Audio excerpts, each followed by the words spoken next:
para os alunos do curso de Letras com habilitação em inglês. Eu sou a professora Ana Maria e vou estar aqui trabalhando com vocês a disciplina Trabalho de Conclusão de Curso. Vocês são, então, todos muito bem-vindos. Para início de conversa, nós vamos falar um pouquinho do objetivo da disciplina, o objetivo geral se trabalhar uma disciplina como trabalho de conclusão de curso. Nós trabalhamos essa disciplina porque é impossível nós desenvolvermos um trabalho científico, um TCC, como vocês vão desenvolver, sem conhecer as regras, as normas, os métodos e as técnicas adequadas para o desenvolvimento de pesquisa científica. Então, essa disciplina vai tratar justamente de métodos e técnicas para desenvolvimento do TCC. Bom, o que é ter espírito científico? O que é ser um pesquisador? Todos nós somos pesquisadores e, claro, o professor e o professor de letras sempre será um pesquisador. Então, nós vamos buscar a citação feita de Servo e Bervian, que diz: o espírito científico é uma atitude ou disposição subjetiva do pesquisador que busca soluções sérias com métodos adequados para o problema que enfrenta. Ou seja, o pesquisador ele tem que querer buscar, ele tem que ter esse espírito científico para buscar soluções que sejam sérias para aquele problema que ele levantou e que merece ser pesquisado. Para isso, nós trabalhamos alguns tipos de conhecimento. O que é o conhecimento? Quais os conhecimentos que estão à nossa volta? Então, alguns estudiosos, alguns filósofos determinaram que nós temos basicamente 4 tipos de conhecimento que estão aí à nossa volta. O senso comum, o conhecimento filosófico, o conhecimento teológico e o conhecimento científico. O conhecimento filosófico é aquele que busca conhecer o homem e tudo que está à sua volta. Ele parte de reflexões para então entender o homem e tudo aquilo que está à sua volta. O conhecimento teológico é aquele em que acredita-se que as reflexões, as determinações advêm de uma instância superior. Portanto, não é um conhecimento que se discute, que se debate. Ou a pessoa acredita ou não. O conhecimento que nos interessa aqui é o conhecimento científico, claro, juntamente com o conhecimento comum, que é o que chamamos de senso comum. O senso comum é aquele conhecimento que é passado de geração a geração, que é passado de pai para filho, é aquele conhecimento que vem de geração em geração, é aquele conhecimento que nós temos porque nós adquirimos em casa, com a família, com amigos, com pessoas e que estão à nossa volta. Por exemplo, quando a gente aprende receitinhas caseiras. Então, por exemplo, a criança está com soluço. O que fazer? Minha avó dizia para colocar um fiapinho do cobertor na testa da criança. Isso dá certo? Às vezes sim. São conhecimentos que são passados de geração a geração. São conhecimentos que vão passando de pai para filho e que tornam-se um conhecimento comum a todos. Por isso ele tem esse nome. O conhecimento comum, ele é percebido por meio das nossas sensações, dos nossos sentidos. Então, nós percebemos que algo está acontecendo usando os nossos sentidos. E nós temos também o conhecimento científico, que é aquele conhecimento que depende de pesquisas científicas, que dependem de pesquisas que utilizam uma metodologia adequada, que utilizam caminhos e métodos, técnicas adequadas para o seu desenvolvimento. É um conhecimento racional, é um conhecimento verificável, é um conhecimento sistemático. E aí, claro por que nós dizemos que o conhecimento que nos interessa é o conhecimento científico e o conhecimento comum. Porque o conhecimento científico, ele sempre parte do senso comum.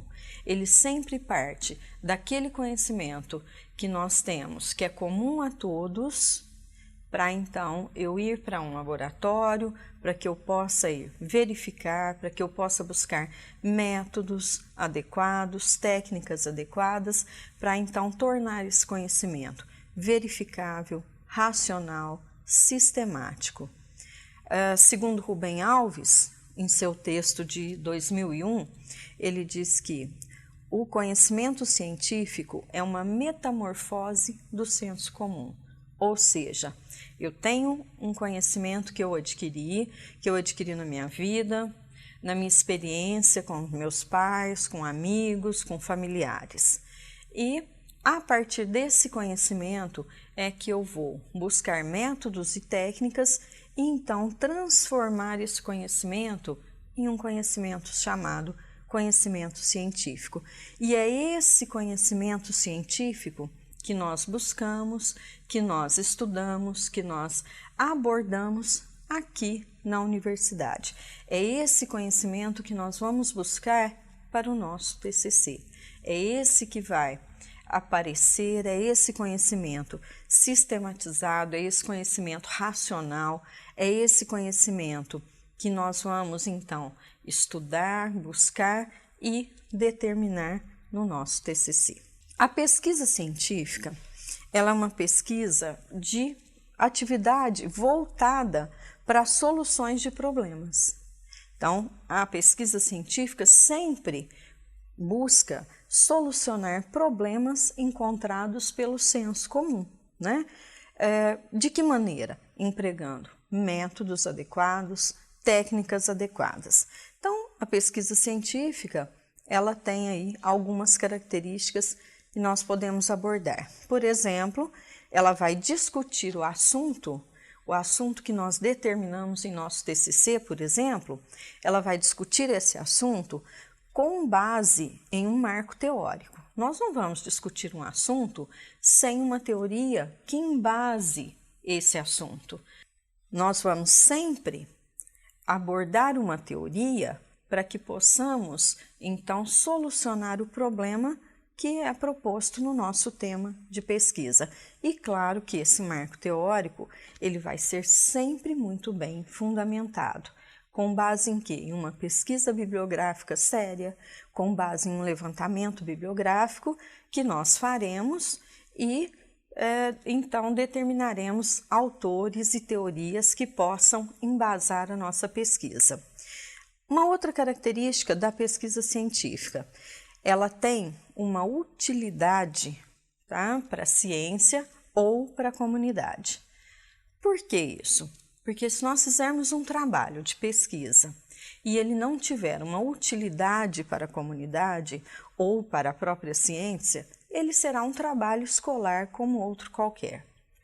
Mas, para que ele tenha o cunho científico, é preciso que ele traga uma contribuição para a comunidade.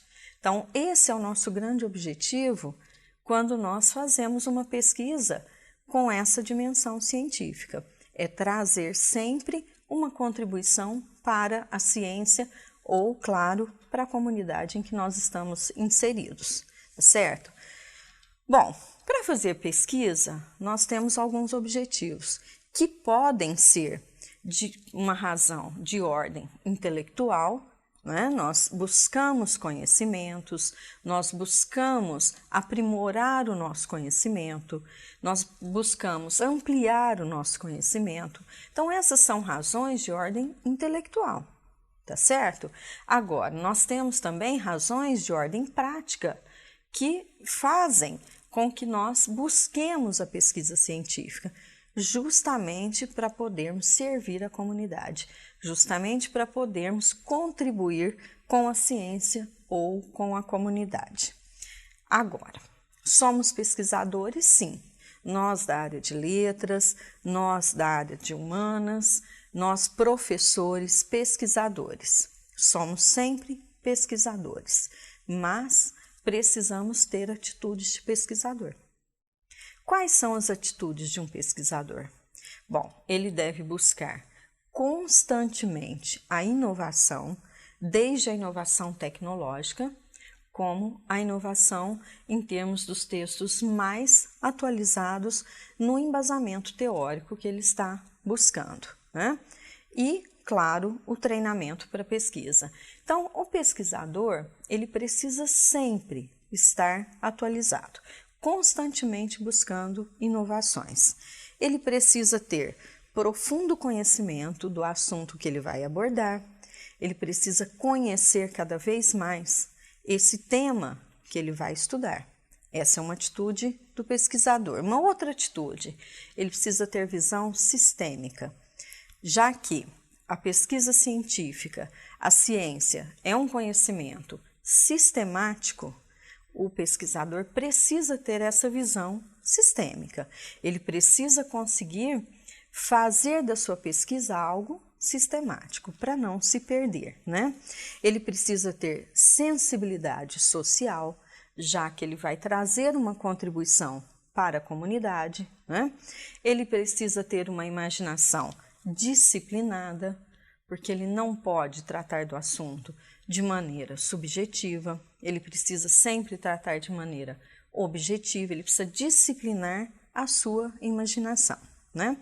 Ele precisa, sobretudo, aprender a aprender, buscar o conhecimento.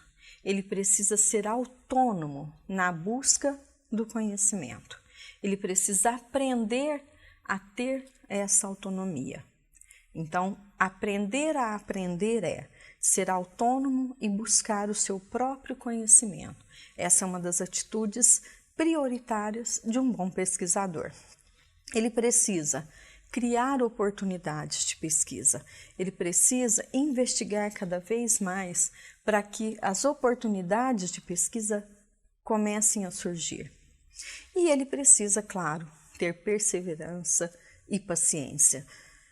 Um trabalho como o TCC é um trabalho que demanda tempo, é um trabalho que demanda paciência e, portanto, perseverança. Não é um trabalho que nós conseguimos fazer em 15 dias, em um mês, é um trabalho que demanda tempo, é um trabalho que demanda dedicação. Portanto, é preciso abordar um tema que seja principalmente do gosto do pesquisador. Vocês precisam ter prazer com o tema pesquisado. Bom, outras atitudes do pesquisador. E essa é uma atitude que ele precisa ter sempre. É citar as fontes consultadas. Eu não posso buscar uma fonte de pesquisa e não fazer a citação adequada. Eu preciso dar crédito a quem, de fato, escreveu aquele texto. Eu preciso citar a fonte que eu consultei. Do contrário, nós estaremos plagiando textos. E nós não podemos incorrer nesse risco, porque já existe uma lei, é a Lei 9.610, de 19 de fevereiro de 1998, que ela regula os direitos autorais no país, inclusive da internet. Então, nós precisamos sempre estar atentos. Eu li um texto, eu preciso citar a fonte consultada. Eu posso usar textos de vários autores? Posso. Posso buscar várias fontes? Posso buscar na internet, eu posso buscar na biblioteca, eu posso buscar em livros, eu posso buscar em jornais e revistas especializados, mas eu preciso sempre citar a fonte consultada. E um outro detalhe que nós vamos abordar também durante a disciplina é aquelas pesquisas que envolvam qualquer tipo e tenham envolvimento com seres humanos, elas precisam ser submetidas ao Comitê de Ética da Universidade para obter um parecer favorável para que ela possa ser desenvolvida. Então, fiquem atentos a esses dois detalhes. Quando usarem um texto, quando citarem o autor, citem a fonte consultada. E, se vocês trabalharem com algum tipo de envolvimento com seres humanos, seja uma entrevista, um questionário, alguma outra técnica que nós vamos citar, esse trabalho, esse projeto precisa ser submetido ao Comitê de Ética da universidade. Se for o caso e tiverem alguma dúvida, consultem rapidamente o tutor que ele orientará vocês. Bom, nós vamos falar um pouquinho sobre métodos de condução do pensamento científico. O que são esses métodos? Método é uma palavra que vem do grego e significa caminhos. Que caminhos eu vou trilhar, que caminhos eu vou seguir para conduzir o meu pensamento na minha pesquisa? O meu TCC terá que condução de pensamento? Nós vamos citar aqui dois grandes métodos de condução de pensamento. O método indutivo e o método dedutivo. O método indutivo, ele trabalha sempre com dados e parte, então, para buscar uma teoria. Nós dizemos que nós partimos dos fatos para uma lei mais geral. Nós partimos de algo que é concreto para algo mais abstrato. Nós partimos de alguma coisa particular para, então, buscar o que é mais geral. Alguns filósofos trabalham com alguns exemplos bastante básicos. Vou dar alguns aqui.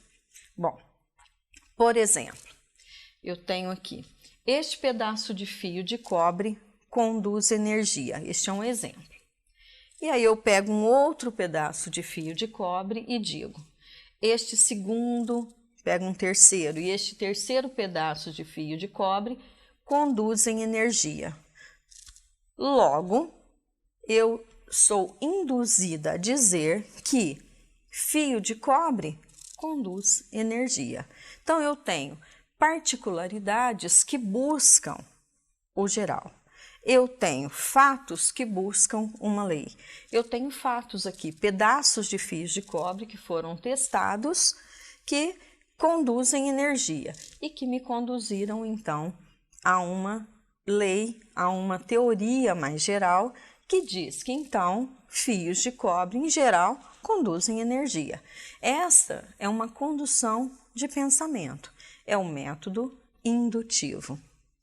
Já o método dedutivo trabalha de maneira contrária. Nós temos, então, uma lei, nós temos, então, algo que é mais abstrato e vamos conduzir, então, para algo mais geral. Nós falamos que vamos do geral para o particular. Nós vamos de uma teoria para fatos. Então, vamos buscar um exemplo também de filósofos que dizem. Este é o exemplo mais clássico que nós temos. Teoria. Todo homem é mortal.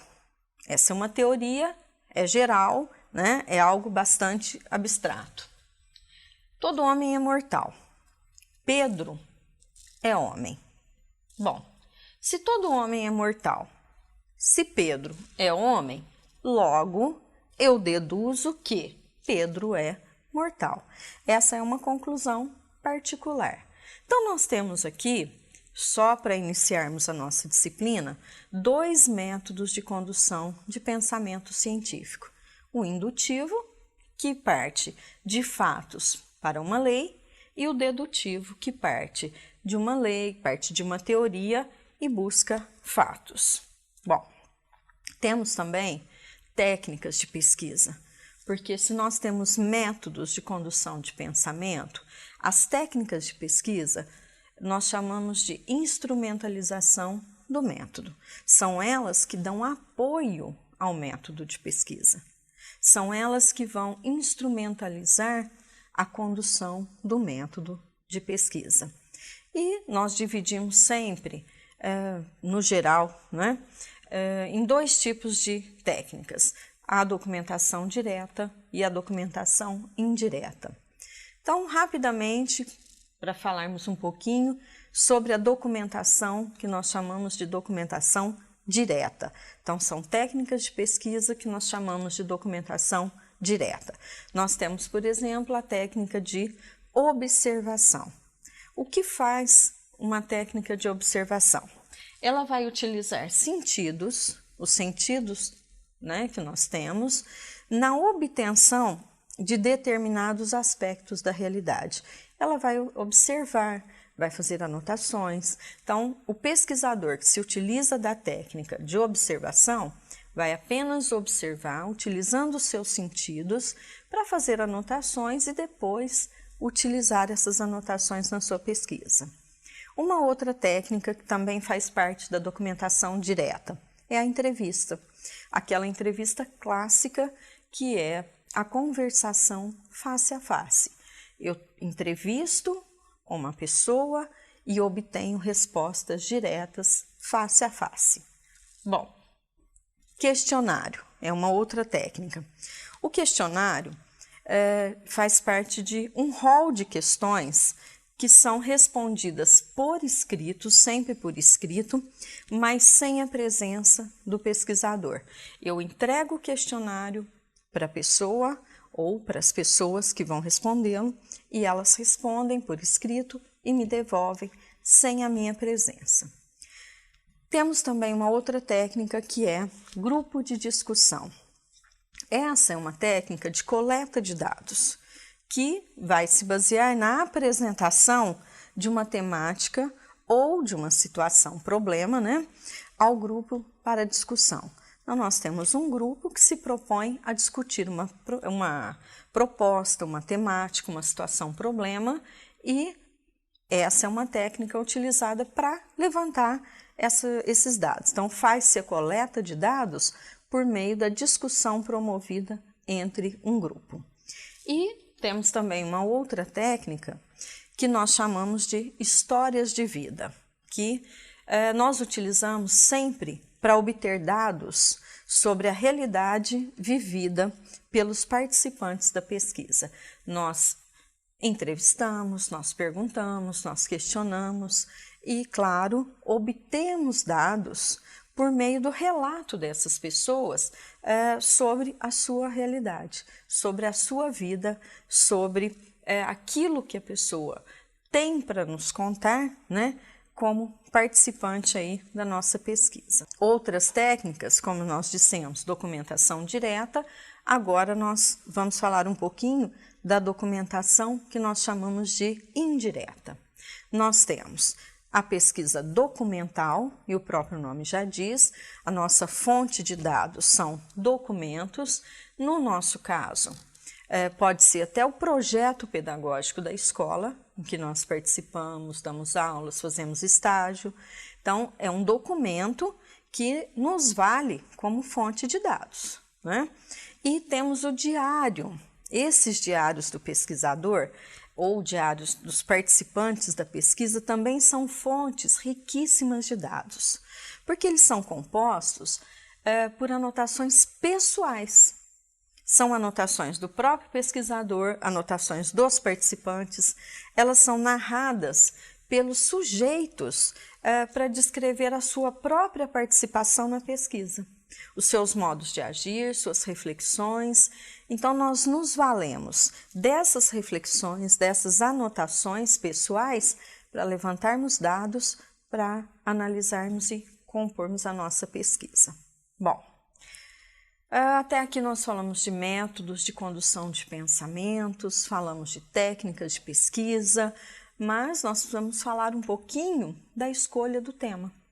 Como escolher um tema de pesquisa? E talvez esse seja um dos maiores entraves para começarmos uma pesquisa, mas é algo bastante simples, né? Escolher um tema, primeiro, eu tenho que ter em mente que eu vou trabalhar com um tema por bastante tempo. Então, nós já falamos que uma pesquisa científica demanda tempo, demanda paciência, perseverança. Portanto, primeira regra, eu preciso trabalhar com um tema que me agrade, que eu realmente goste, que me dê prazer em pesquisar, até pelo tempo que eu vou passar pesquisando sobre esse tema, né? Então, olha bem, eu posso tomar uma iniciativa, escolher um tema, selecionando um tema, selecionando um assunto, um problema de trabalho, um problema que eu vivencio no meu trabalho, Às vezes eu já faço estágio, às vezes eu já dou aulas e lá eu visualizo, eu participo de alguma situação, problema que possa me dar indícios de um tema a ser trabalhado, né? Claro, sempre de acordo com o meu gosto, as minhas preferências, mas pode ser alguma coisa que eu vivencie no meu trabalho, no meu estágio, no meu dia a dia e que me dê então pistas de um tema a ser trabalhado. Então, eu posso encontrar isso no meu trabalho, no meu estágio ou algum tema que tenha sido evidenciado durante o próprio curso. Eu tenha percebido durante as aulas, eu tenha conversado com um professor, com um tutor, com um orientador, alguma coisa que tenha me chamado a atenção e que possa, então, dar pistas para que eu passe, então, a fazer pesquisas sobre aquele tema, sobre aquele assunto. Claro que eu posso aceitar uma sugestão de tema por indicação de um professor, de um colega de trabalho, do próprio tutor, mas sempre de acordo com a minha preferência e, claro, com a minha aptidão. Não adianta eu querer trabalhar um tema ao qual eu não esteja apto para trabalhar. Então, de acordo com a minha preferência e de acordo com a minha aptidão.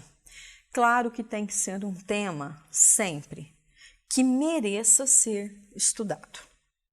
Tem que ser um problema que mereça uma solução. Do contrário, eu vou pesquisar, eu vou levantar esse problema, eu vou tentar solucionar e meu tema não vai ter relevância. Então, tem que ser um assunto que mereça ser estudado e tem que ser um problema que mereça uma solução. Do contrário, eu não consigo trazer nenhuma contribuição para a comunidade. Eu não consigo, então, ter esse cunho científico de contribuição para a ciência ou para a comunidade. Um trabalho de pesquisa, um TCC, esse trabalho prévio de pesquisa, ele vai abranger aí 3 aspectos. A orientação geral sobre o tema, né, que vai ser desenvolvido. Então, eu preciso decidir esse tema e ter uma orientação geral sobre ele, que será dada pelos tutores, né? Eu preciso ter conhecimento da bibliografia pertinente, então vocês vão ser orientados a levantar uma bibliografia e ler essa bibliografia, ter conhecimento sobre ela, aprofundarem o conhecimento de vocês num estudo bastante profícuo dessa bibliografia. Esse é um item essencial. E eu tenho que reunir, eu tenho que selecionar, eu tenho que ordenar o material, eu tenho que fazer levantamento, eu tenho que fazer fichamentos. Então, nós vamos falar um pouquinho sobre isso. Essa reunião desse material, quando eu levantar essa bibliografia, quando eu tiver todo esse material em mãos, como é que eu vou ler? Como é que eu vou organizar? Como é que eu vou ordenar? Como é que eu vou organizar isso e fazer fichamentos? Bom, em primeiro lugar, eu faço um levantamento bibliográfico orientado pelo meu tutor, pelo meu orientador de TCC e vou fazer leituras desses textos, certo? Em primeiro lugar, como eu faço uma boa leitura? O que é uma leitura proveitosa? Então, nós temos algumas dicas dadas por vários professores, por vários autores. Reunimos essas dicas e vamos falar de um modo geral. Primeira coisa, eu faço o que eu chamo de varredura no texto. Antes de mergulhar na leitura do texto, eu olho tudo que está à sua volta. Eu olho o título, os autores, porque eu preciso conhecer quem são esses autores, as suas linhas de pesquisa, a sua condução de pensamento, eu tenho que saber quem são essas pessoas, né? Eu olho a data desse texto, porque às vezes eu estou lendo um texto tão antigo e poderia estar lendo textos mais novos, mais atualizados, que me tragam pesquisas mais atualizadas, certo? Eu dou uma olhada em tudo, se for um livro, no sumário desse livro, eu dou uma olhada na introdução desse livro, eu primeiro olho tudo que está à volta do meu texto. Por quê? Esses elementos, eles podem me ajudar, eles trazem para mim informações que vão me ajudar no entendimento da leitura. Todos esses elementos que estão em volta do texto, eu devo buscar antes de mergulhar na leitura, porque quando eu fizer a minha leitura atenta, eu então já tenho em mente alguns elementos que vão me ajudar a olhar um pouquinho melhor, a entender um pouco mais esse texto. Durante a leitura, eu preciso ficar atento a alguns itens também, né? Então, ainda antes de começar a leitura, eu preciso levantar hipóteses de leitura. O que é que eu vou encontrar nesse texto? O que é que eu pretendo, o que é que eu acho que eu vou encontrar nesses autores? Eles vão falar sobre o quê? Qual a relevância desse tema? Vão abordar de que maneira? Eu preciso levantar algumas hipóteses de leitura. Quais os objetivos desse texto? Porque quando eu levanto hipóteses de leitura, ao ler, meu olhar já se direciona para tentar confirmar ou não as minhas hipóteses. Então, eu sempre, levantando hipóteses, eu direciono o meu olhar durante a leitura. É preciso que, durante a leitura, ela seja uma leitura bastante atenta, o que inclui eu fazer anotações no meu texto. Se eu estou lendo um texto no papel, eu faço anotações a lápis, eu marco aquilo que é importante, eu marco aquilo que eu preciso perguntar para o meu tutor, eu marco aquilo que pode me servir, que eu acho que vai me servir depois no meu TCC, eu crio uma simbologia para fazer minha marcação, eu ponho uma estrela naquilo que é importante, eu ponho uma interrogação naquilo que eu preciso perguntar, eu ponho uma exclamação naquilo que eu não posso esquecer, mas eu faço uma leitura sempre buscando marcar aquilo que eu preciso estar atento, ao que eu preciso estar atento, né? E durante essa leitura, se ela for no computador, eu uso marca-texto, eu uso comentários, eu abro caixas de comentários e faço os meus comentários, coloco lá, isso daqui é muito importante, eu não posso esquecer. Isso é fazer uma leitura atenta, porque quando eu terminar a leitura, eu tenho que ter certeza de que eu entendi tudo. Eu tenho que fazer levantamento semântico. O que isso quer dizer? Que eu preciso levantar aquelas palavras que eu não entendo. Eu preciso ter um dicionário ao meu lado? Talvez sim. Se eu não conseguir ter um dicionário sempre ao meu lado para consultar e fazer levantamento semântico, eu posso usar estratégias de inferência lexical, né? Como vocês já aprenderam durante o curso. Mas eu preciso sim levantar essas palavras e entender tudo aquilo que está posto. Eu preciso analisar tematicamente o que eu leio. Eu preciso entender e fazer uma análise interpretativa nas entrelinhas. Eu preciso entender aquilo que está posto e aquilo que talvez o autor não tenha colocado. Eu preciso fazer uma análise interpretativa, eu preciso entender a leitura, eu preciso chegar ao final do texto tendo certeza de que eu entendi qual o tema abordado, como ele foi abordado, qual a condução de pensamento do texto, daqueles autores ou daquele autor em específico, para que, ao chegar ao final da leitura, eu possa fazer um resumo, eu possa fazer o que nós chamamos de fichamento daquele texto. E aí eu vou ter, no meu resumo, no meu fichamento, somente aquilo que é essencial para o entendimento daquele texto. É preciso que eu faça um fichamento tão bem feito que eu não precise voltar no original. É claro que o original vai estar comigo, se eu precisar voltar não tem problema, mas o meu fichamento, o meu resumo deve ser tão bem feito que eu nem precise voltar no original para consultas. Bom, nós vamos falar um pouquinho sobre o projeto de pesquisa, né?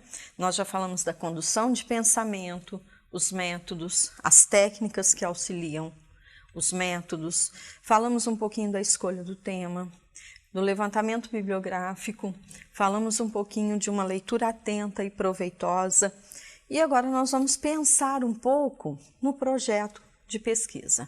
Por quê? Eu costumo dizer que um projeto de pesquisa é como a construção de uma casa. Quando eu tenho um terreno e eu quero construir uma casa, a primeira coisa que eu faço é procurar alguém ou desenvolver uma planta. Essa planta é que vai subsidiar o levantamento da casa. Sem uma planta em mãos, eu não consigo construir a minha casa. E assim é com a pesquisa. Se eu não tiver um projeto de pesquisa em mãos, bem feito, eu não consigo desenvolver a minha pesquisa. Então, é do planejamento de uma pesquisa que vai resultar um projeto, que deve, lógico, trazer alguns elementos que vão responder algumas questões. Por exemplo, essas questões são fundamentais em um projeto de pesquisa para depois a gente poder, então, desenvolver o TCC. O que eu vou fazer? Essa é uma pergunta. Ou seja, qual vai ser o assunto abordado? Qual vai ser o meu tema de pesquisa? Qual o problema que eu tenho em mãos? O que eu quero resolver? Qual é a situação, problema que eu tenho em mãos que mereça uma solução para que eu possa resolver? Uma outra pergunta. O que eu provavelmente vou encontrar? O que vai ser encontrado? Essas são hipóteses que eu preciso levantar, assim como eu levantei na minha leitura, né? O que eu vou encontrar? O que eu posso encontrar na minha pesquisa como resposta? Então, eu levanto hipóteses de pesquisa, né? Uma outra questão. Por que fazer? Por que pesquisar? Qual a contribuição que a minha pesquisa pode trazer para a comunidade? Isso nós chamamos de justificativa. Qual é a justificativa para que eu possa desenvolver o meu trabalho? Qual é a contribuição que o meu trabalho pode trazer para a ciência ou para a comunidade? Isso justifica o meu trabalho, não é? Uma outra pergunta. Para que fazer? São os meus objetivos. Quais os objetivos que eu tenho a serem atingidos com a minha pesquisa? Quais os objetivos que eu tenho a serem atingidos no final da minha pesquisa? Quando eu fechar a minha pesquisa, eu vou ter atingido esses objetivos? Então, eu vou trabalhar para atingir esses objetivos, né? Uma outra pergunta. Como fazer? O como fazer são os métodos, a metodologia e as técnicas de pesquisa. Qual o método de condução de pensamento que eu vou utilizar? Quais as técnicas que vão me auxiliar, né? Uma outra pergunta, quando fazer? Que é o cronograma que eu vou traçar com o meu tutor. Quais os prazos que eu tenho, o que eu vou desenvolver a cada semana ou a cada mês, quando eu tenho que entregar, eu tenho que ter um cronograma para ser seguido, né? E, claro, a última questão, quem vai fazer? Quem é esse pesquisador? Quem são os orientadores? Quem são essas pessoas que vão me auxiliar? Então, um projeto de pesquisa vai contemplar todas essas questões. Por quê? Porque ele vai, ao longo do desenvolvimento do TCC, eu vou responder a esses questionamentos. Para a realização de um bom trabalho, nós precisamos observar algumas etapas. Primeiro, Então, nós já falamos da determinação do tema, do assunto a ser abordado, né? A relevância dessa situação, problema que precisa ser solucionado. Eu preciso, depois de ter o tema em mãos, fazer o levantamento bibliográfico. Eu vou ser orientado para isso, eu vou levantar basicamente tudo aquilo que existe já na literatura sobre o tema a que eu me propus pesquisar, né? Eu preciso fazer uma leitura atenta e a documentação dessa leitura, que são os fichamentos, são as anotações, e partir então para a construção lógica do meu trabalho, né? Vamos falar um pouquinho agora sobre o artigo científico. Depois de desenvolvermos uma pesquisa desse cunho, como o TCC, todo mundo gosta, né? Todo mundo quer divulgar os resultados dessa pesquisa. E é bom que nós façamos isso, porque nós pesquisamos, nós investimos tempo, investimos dedicação, perseverança, e então nós queremos divulgar os resultados dessa pesquisa como contribuição para a ciência e para a comunidade. Fazer a divulgação dos resultados de pesquisa é publicar, então, artigos científicos. Os artigos científicos são trabalhos que têm uma dimensão um pouco mais reduzida em relação ao TCC, mas que, de qualquer maneira, aborda o assunto com profundidade.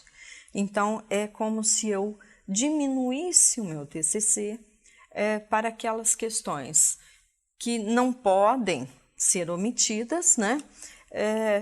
Eu utilizo todas as partes, todos os procedimentos, a metodologia utilizada, apresento os resultados, apresento a minha proposta inicial, os resultados obtidos, né? Proporcionando ao meu leitor uma visão global do meu trabalho.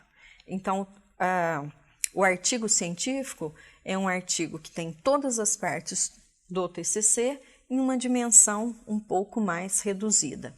E ele vai servir para que eu possa divulgar os resultados da minha pesquisa em órgãos especializados, em jornais, em revistas, né? Para que as pessoas possam conhecer os resultados do meu trabalho. E por fim, eu vou fazer algumas considerações. Ao escrever o trabalho, ao desenvolver o seu TCC, fique atento sempre para que o seu trabalho se utilize de clareza e objetividade. A subjetividade, ela vai ficar um pouco de lado para que você possa realmente ser objetivo, sistemático, racional, para que o seu trabalho possa ser verificável, e para isso ele tem que ser bastante claro. Então, utilizar clareza e objetividade é essencial no desenvolvimento de todo o seu trabalho e principalmente na divulgação dos resultados. Como é que é a linguagem de um TCC, de um trabalho científico? A linguagem é sempre direta, clara, precisa e acessível. Não é necessário que você utilize uma linguagem rebuscada. É lógico que você pode usar o jargão da sua área, pode usar termos técnicos da sua área, mas não é necessário que se utilize uma linguagem com pouca clareza, com pouca precisão, uma linguagem que não seja acessível ao seu leitor. A clareza, a objetividade, a linguagem direta, uma linguagem precisa, uma linguagem acessível fazem do seu trabalho um trabalho muito mais acessível à comunidade. Bom, resultado: escreva sempre com simplicidade, evite esse estilo prolixo, evite um estilo rebuscado, evite confusão, um estilo confuso, ambiguidade, não dê margem para que o seu leitor entenda da maneira como ele quiser, evite a ambiguidade, né? E, claro, respeite sempre as normas gramaticais, faça revisão constante daquilo que você escreveu, sempre se atendo ao padrão de norma culto da língua. Essas são algumas considerações e eu quero dizer que vocês são todos muito bem-vindos a essa nossa disciplina. Eu espero que ela seja bastante proveitosa e que vocês então desenvolvam o TCC com bastante tranquilidade, com bastante eficácia e que ele seja realmente o prêmio aí para coroar a disciplina. Obrigada.